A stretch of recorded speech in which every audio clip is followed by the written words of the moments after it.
about Israel, all right? I'm going to try to water this down for you in the shortest, most concise, thought-provoking way that you probably have not heard on the news if you're still watching that, okay? So, as you know, a couple days ago, the U.S. Abstained from voting in the UN. What does that mean? It means they basically just stood back. It is a resolution put forward that says that Israel is condemning Israel for building more settlements, a fancy way of saying building more homes, in the West Bank. That territory is the territory that has been a big, huge snafu, if you will, between Palestine and Israel. A lot of people say that the conflict between Palestine and Israel is what sparks so much of the problems around the world. I'm not buying into that. And here's why I don't think you should buy into it. But ultimately, this is one of those topics where I'm never going to even think about telling you how to think. I just want you to hear what I say and digest it, and you share your feelings, whatever. I will never condemn anybody for how they feel about something, especially something that's taking place overseas. All right.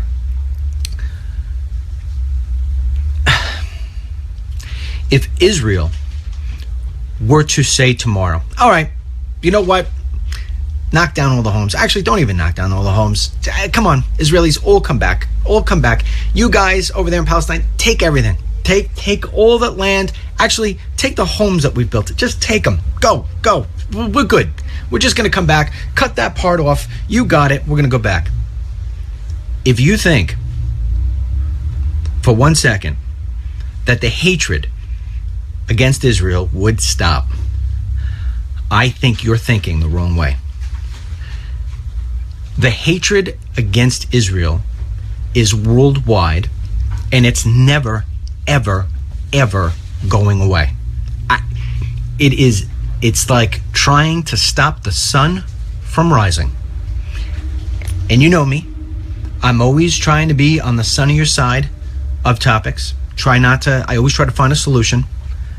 I don't know if there is a long-term solution here, because I really do not believe that if Israel were to turn around and say what I just said, that Iran would say, oh, all right, we don't want to wipe them off the face of the earth anymore.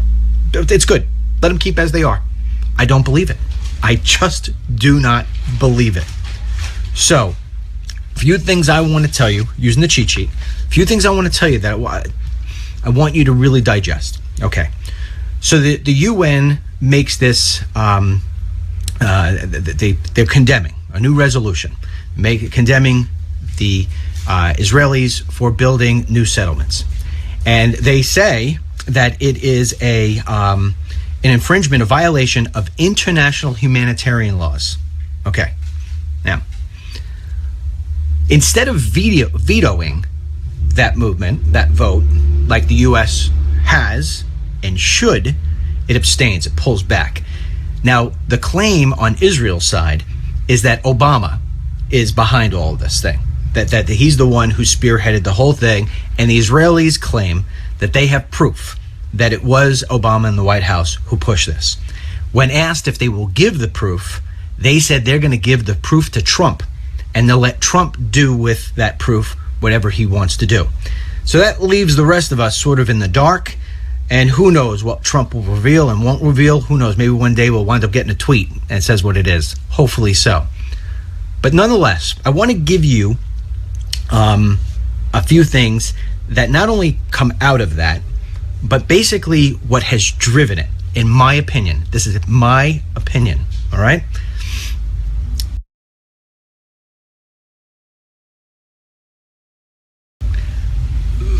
Benjamin Netanyahu now has said all the people who voted for that resolution, he's cutting ties with. Okay, so this is going to have some ripple effect going across the world, especially the fact that Israel is supposed to be an ally of ours. So if we got Israel an ally and we're doing stuff with another, it's like, how do you say this? Best way of saying it. You got your best friend Barbara and you got your best friend Julie. And Julie and Barbara are no longer talking to each other, but the three of you have been in the same bridge club for how long? Puts you in a situation to where now you've got a deal like this. All right? Yeah. Only thing is you got to remember is that Julie is really weaker than Barbara. And Barbara has all the other girls teaming up against Julie. What do you do? Okay? What do you do? In Obama's case, what he does, he goes with Barbara and all the other people and leaves Julie off. Trump is saying, I'm not leaving Julie anywhere. I've always protected Julie, and I'm going to continue to do both things. It's making it tougher. That's what Obama did. That's where the outrage is. He left office making it difficult for Donald Trump, because now Donald Trump has to figure out how to protect Julie, how to deal with Barbara and all of Barbara's friends, and can he ever get this thing back together again? That's what he has essentially done. I'm hoping I'm watering this down for you, because this is such a complex subject. And so many people get lost in it because it goes back so long and it's got so many different ties to it. This is the best worded way down I could explain it to you. Okay? All right. Now, Trump says that things will be completely different come January 20 for Israel. And the belief is that Trump isn't happy with the UN, doesn't really like the UN.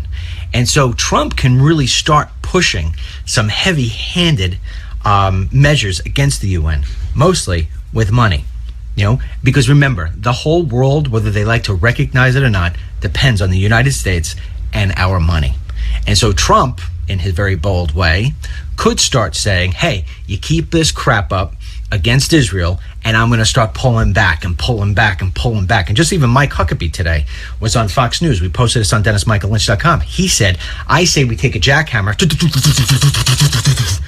and let the UN fall into the river in New York. That's the attitude that now these guys going into DC are taking towards the UN. And I couldn't be happier, because the UN no longer serves the purpose that it was supposed to serve. It does nothing good. It does nothing for you. It does nothing for us. If nothing else, it is just an absolute abomination. And you know how many people vote against us in the UN, and yet we still give them money? We still give them aid? No more. You vote against us in the UN, you turn around and give, and I've said this, anybody who's been following me for a long time, even when I was exploring, this used to be in my speeches all the time. You vote against us in the UN. You vote against our allies like Israel in the UN. You come up with this settlement stuff. Money's done. You watch how quick everybody changes their tune. But nobody does that. I think Trump may actually have the manhood to do that.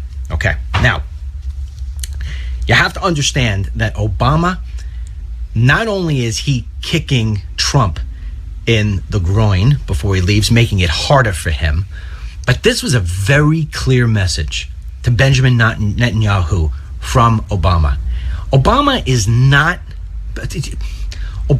going to do what George Bush did. He is not going to go back to the ranch in Texas, sit back, start painting. That's what George Bush did, right? When it was presidency was over, you didn't hear much of him. He went back to Texas, hardly made any appearances. He started painting. All right. You think Obama's going to take a room in his new $5.3 million mansion in D.C. and start painting? No. Obama's going to wind up making more television appearances than he's ever made before. Obama's going to start traveling all over the place and start making big money, giving speeches internationally, especially in Muslim-based countries. And he is going to be a voice, a international voice, and that voice is going to be anti-Israel. You can bank if it was a stock, I'd tell you to buy what I just told you. And that was his message to Benjamin Netanyahu, because they have made in Israel over 100,000 new settlements since Obama is in office. And Obama doesn't like that. Obama doesn't like that. And so he's kicking it. He's kicking it back to Benjamin Netanyahu and says, listen, I may not be in your face every day here in Washington, D.C., but you're not going to forget about me. And here's your parting gift on the way out. So I hope I'm helping you understand this. I'm hoping it's all coming to why this is so important, because it's really more of a diplomatic, political message that's sent. And I don't want to get too much into the nuances of the UN and different resolutions and what can be legally imposed and what's sort of just like a political message. But it's more politically driven on what just took place. Okay, very important to understand. Now, this is where some of you may actually start to disagree with me a little, because I've read some of the comments that you have sent to me. One person said to me, Dennis Michael Lynch, I've been following you for 5 years and I see you defending Israel and I can't follow you anymore. It's amazing. 5 years to get a customer, 1 day to lose them. But I'm not going to change my position on this. I am very, very, very pro-Israel. And the reason why I'm pro-Israel is not because it's fashionable. Not because, if you're a conservative, you have to be pro-Israel. I'm not going to be pro-anybody or pro-anything unless I absolutely believe in it. I've told you before, just as a side note, right? The one thing that I don't necessarily align with other conservatives is when it comes to the minimum wage. I think we need to raise the minimum wage. People in this country need to start making more money, right? Do I think that we pay McDonald's workers $15 an hour? No, but let's show that we're trying to bring up wages at the same time as costs are coming up. That's one place where I sort of break with the conservative idea that we got to keep wages as low as possible. All right, now let's get back to this. The reason why I support Israel is, first and foremost, I am 110% against terrorism.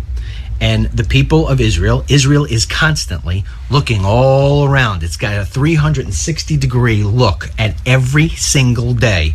They have got to worry about what suicide bomber nut or who else is going to try to just wipe them off the earth. You understand? This isn't one of those things like, oh, we're going to stop doing trade with Israel. This is wipe them off the earth. There are countries that want them gone forever. All right? Now, I want you to understand, I'm going to read some of the stats out to you from the UN. 40% of all UN human rights resolutions have been against one country. 40% of all resolutions in the UN have been against one country. Is it Iran? Is it North Korea?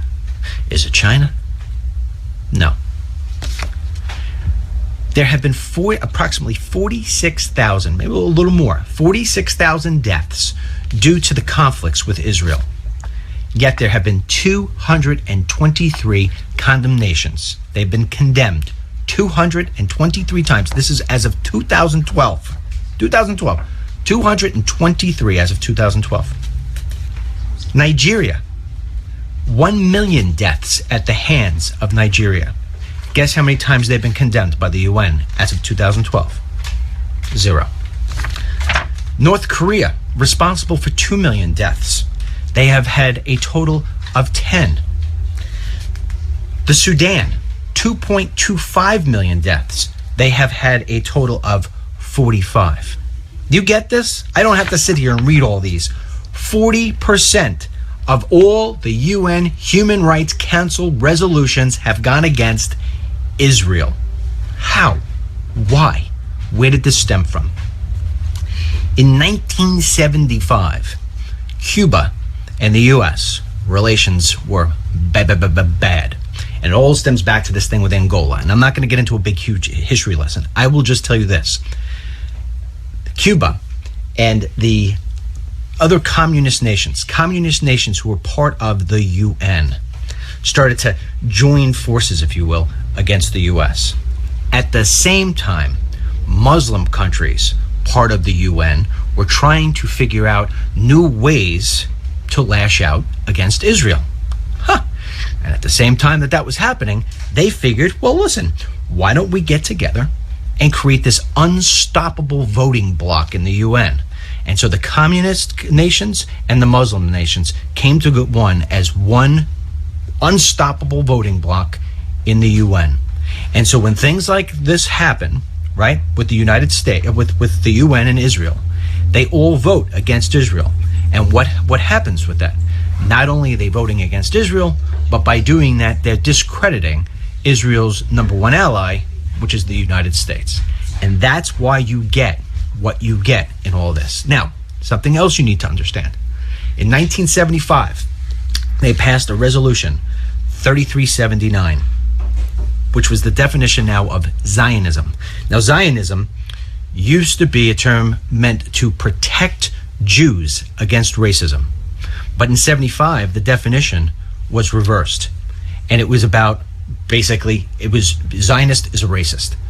So, this is the same playbook that Obama did, sort of like with, bad analogy, but I can't come up with another one. This is sort of how Obama changed the definition of a deportation. Remember I taught you that, right? Obama will say that he's deported more people than any other president. And the reason being is because he changed the meaning of a deportation. Prior to Obama, a deportation was actually the process of where you went through the legal process and you were deported through basically the process, the U.S. process of a deportation. When somebody came over the Rio Grande, let's say, and the Border Patrol agent took them to the international bridge and just sent them back over into Mexico, that was called a turnback. But now Obama changed that to be a deportation. So this way, when Joe from Mexico tries 5 more times in that day, which he will, to get over, and he gets caught those 5 more times for a total 6 travels over the international bridge, Obama classifies that as 6 deportations. So that's why that number has flipped up. That's how easy it is when you turn around and you make something and you switch it like that. It changes the definition, it changes the outline, it changes the storyline completely. And that's the case here. So you have a case where basically much of the world is against Israel. Why? Because it's fashionable. It's really what it is. Because it's fashionable. And the U.S. has always been, look, the U.S., as you know, is the biggest guy in the room. It's the biggest guy in the room that if you try screwing with, you got to understand something. This is a big guy who has all the weaponry, has all the kung fu fighting. You're going to have a really hard time taking him down. And so we've been the guy to protect Israel. Now with Obama, he's literally turning his back on these people. And Israel is going to defend itself. And now with Trump back in the office, Israel can then again feel, or at least Trump says this is what his case is, and the ambassador he picked, all right, is a hardliner. Israel will have the U.S. next to them again. And knowing, this is my opinion, this is not fact, knowing that America is once again aligned strongly with its ally, going back to the example, knowing that I'm friends with Julie again, Barbara may start thinking, and all Barbara's friends may start thinking a little bit different about how it is that they want to screw with Julie and screw with me. And that's where I think Donald Trump is going to play into this entire role. Donald Trump is going to do everything he possibly can to fix what I just told you about. However, I go back, I'm going to end on this topic with this. I stand by my words. I don't think anybody can fix this. Nobody.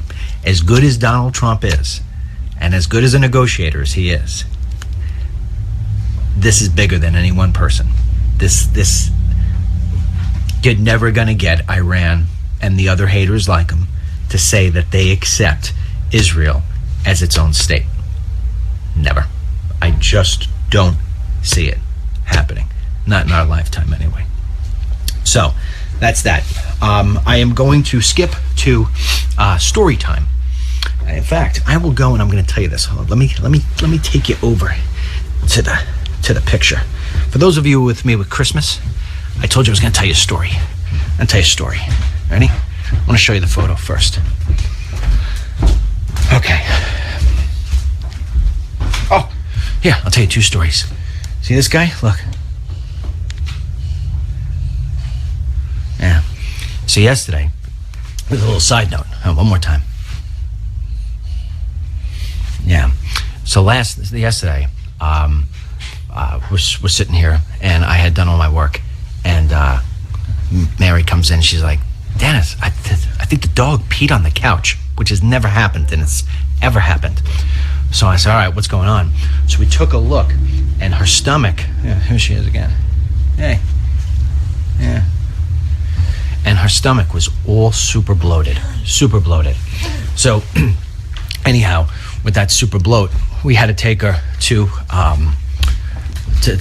the vet, because we were told that could, like, you know, the dog could die. So it turns out to be that they took x-rays and everything else like that, but they said she'll be okay. Apparently she got into the garbage and ate some of the stuff that we had in the garbage, because the garbage guys didn't come yesterday to pick up the stuff. I'm thinking maybe she ate the same stuff I ate. They gave me a stomachache yesterday. That wasn't the story, I tell you. I got to get back up again. But the dog looks like she's going to be okay. But she could tell she's all beat up after a night of poking, all right? And we had to take the cover off the sofa because of the pee. Anyway, look at this picture. Okay, so now I'm going to tell you the story about this picture. So that picture cost me, you ready? Ready for this? I think we bought it. My goodness. We bought that picture. It's got to be 12 years ago. You ready for this? For $2,800. Yeah, you saw the picture, right? Yeah, it's not a Picasso. Let me show it to you one more time, okay? Okay, it's a good story. Watch this. Let's go. Oh, wait, Mama Lynch. Fights going on in the house. Everybody's being quiet. You don't hear fights going on in the house. Don't give your mother a hard time. Problem solved. Anyway, so why would I buy that picture for $2,800? First of all, I would never spend $2,800 on anything other than my mortgage and maybe a vacation. $2,800. So here's how it happens. So before we lived here in this house, this house has been in my family for over 100 years. I think it's going on 120, or maybe it's 110, somewhere around there. But it's very small. For those of you who've never seen it before, if you want to go to DennisMichaelLynch.com and say DML's home, it will come up. You'll see the video. But there's 6 of us here with the dog. We have a 3-bedroom, 1-bath home. It is minute. All right. Now we come from a home which was really big. It had 7 bedrooms, 3 baths, you name it, down to water, the whole shebang. But I moved out here because this place just it meant something to me. So we moved our family out here. It was a big move. But prior to that, we used to come out here on weekends. You know, we come out here on the weekends. We'd use it as a summer house sort of thing. I bought it from my grandfather, and there's always like these little artsy fairs, you know. And so a lot of times you come on out here, and if you don't want to go to the beach or whatever it might be, there's really nothing to do. So we just walk around, go to these art fairs or whatever. My kids are like, "This stinks," you know, and I'm like, "Eh." And Mary's looking up all the trinkets. You know, she picks up little stuff like this, and she's like, "Oh, look at how cute this is." I'm like, "Yeah, it's really cute," you know. And then like she'll walk around and she'll pick up something like, "You know, we could really use one of these." And I'd be like, "Mary, they're selling it for like $200. It's a remote control." "Yeah, but it's an antique." I'm like, "We don't need it." So she's always picking stuff up. I'm taking it and put it back down. Okay, so we walk past this place with all these big paintings. And I like the way the moldings are in the paintings, because they're actually, if you saw that picture, I'll show it to you one more time. All right, you can see that's like a mold. The picture is molded. I don't know. I just liked it, you know, molded. All right, so now you get it. All right, so it's molded. See the Christmas tree? Yeah. So anyway, I'm like, oh, what a cool picture. And what it is, it's got windows. Let's show it again. It's got windows where beach umbrellas are in different spots. See what I'm talking about? Okay, so I thought it was pretty unique. I'm like, oh, it's a pretty good picture. Oh wait, you want to say hi, babies? Hi. Say Happy New Year. Happy New Year. Okay, so hold on one second. Mary, you going? I'm still on here, but you going to motor vehicle? Yeah, we'll post office first. All right, she's staying with me. Ashley's gonna watch her. Ashley's gonna watch her. Okay, because I gotta do app stuff. All right. Sorry. So anyhow, So we go and we're looking at this picture, and I said, oh, look how nice this is, versus something like this, right? So I'm looking at this stuff, and I asked the guy, the painter, who's Jamaican, and he had big, huge, long dreadlocks, and I'm like, how much for this? So I can't remember how he exactly said it. I thought he said 28, like 28. And 28, what's he talking about, 28? So I go over and I look, and I'm thinking it's like, I don't know, $280. And I'm like, $280, not bad.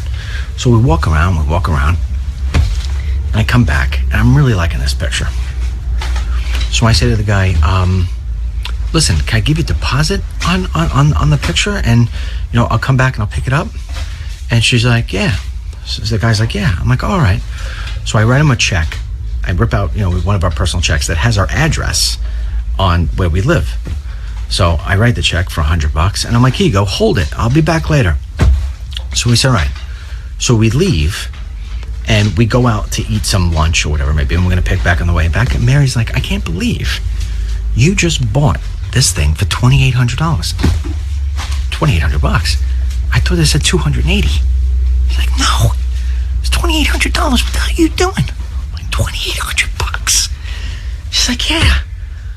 I thought, who sells paintings at an art fair for $2,800? It's a freaking picture of the beach. She's like, yeah, it's $2,800, you moron. I said, why didn't you say anything? She said, because I was in shock. I couldn't believe, not to mention that this guy, had the Jamaican accent, man. He had the exact accent, man. He was like huge, this guy. And I'm not afraid of it. Mike Tyson I'm afraid of. I'm not afraid of anything or anybody. But this guy, there was something about him. I was a little like, whoa. So I'm thinking $280. So we're sitting in the restaurant. Now we got to make a choice. What do we do? So I'm like, you know what? I don't want to embarrass the guy. I don't want to go back and tell him I thought his painting was $280 and it's $2,800. I don't want to embarrass him. And I'm certainly not paying $2,800 for this freaking for this picture. Screw it. We'll lose the $100. I'll just give him the $100. We won't go back. He'll still have the picture, and he can cash the $100. The hell with it. It's all right. We get in the car, go do a couple other things, get a little ice cream. We drive back to what's called Massapequa. Go back to Massapequa, to my big, huge home, the whole 9 yards. It's about 1 o'clock in the morning, maybe 1:30, and I hear this van where like the exhaust is off it. And I'm like, what the hell is that? So I get up in my bedroom, I go to the front window, and there's this big blue van with like smoke coming out of the back. Now, I had once told you guys that I had a phone system inside my house because, it wasn't that big, all right, but just the way it was. And I had a computer company, and I took back in a phone system, and I was like, oh, this would be great, an intercom system. Mary doesn't have to walk up and down the stairs every time she wants the kids. So I had a buddy of mine come in, took the phone system, hooked it up throughout the whole house, and whenever Mary wanted somebody, she'd just pick up the phone in the kitchen, dial 62, and say, Denny, dinner's ready. Pick up 63. Ashley, dinner's ready. That's what it was. If I wanted something, it'd be like star whatever, and you could make an announcement throughout the whole house. All right, Daddy says it's time to go get the Christmas tree. That was it. It's pretty cool. But we also had it hooked to an intercom outside the front door. So this way, you taking off? Yeah. All right. Be safe. I'll see you later. Mm-hmm. All right. What are we doing for dinner? Fajitas. Yes. Fajitas. All right. Go safe. See you later. Sorry about that. So anyway, fajitas for dinner. Yeah. But let me tell you, she's going to be in a sour mood. Sour mood because she's got to drive right now in the rain to the motor vehicles. To my kid's license. Oh, it's going to be a nightmare. She's going to get back. She's going to tell me how it's so busy. Everybody's returning their gifts for Christmas. Blah, blah, blah. She's going to be nasty. And my fajitas aren't going to taste good. All right. Anyway, I know what the women here are going to say. Make your fajitas yourself. All right, maybe I will. Maybe I'll make my fajitas myself. But then Mary has to do the app. Okay? All right. So, anyhow, let's get through the story, Denny. So outside, if you ring the doorbell, it rings our phone. And this way, I put that in there for a sake of, like emergency measure. So this way, if somebody rings the bell, Mary doesn't have to go to the front door, and before you know, it's like some psycho. So you ring the bell on the intercom. I'm like, hello. So anyway, the guy comes up, rings the doorbell, 1:30 in the morning, and now the phone's ringing. Now the whole family's waking up because the phone's ringing at 1:30 in the morning. I pick up the phone, I'm like, hello. He's like, yeah, Dennis Lynch. Yeah, I can't even do a Jamaican thing. So I said, yeah. He says, yeah, I'm here to collect the money and give you the painting. I'm like, the painting? He's like, yeah, you gave me the $100, man, and I bring the painting to you. And I'm like, how did this guy get my address? It hit me. The check, I gave him the check. So I'm like, all right, I'll be down in a second. So Mary's like, are you really going to pay for that painting? Like, what's my choice, man? The guy knows where I live. So I go downstairs. What a scary dude, man. And he's like, yeah. I said, how much do I owe you? He's like, you owe me $2,700, man.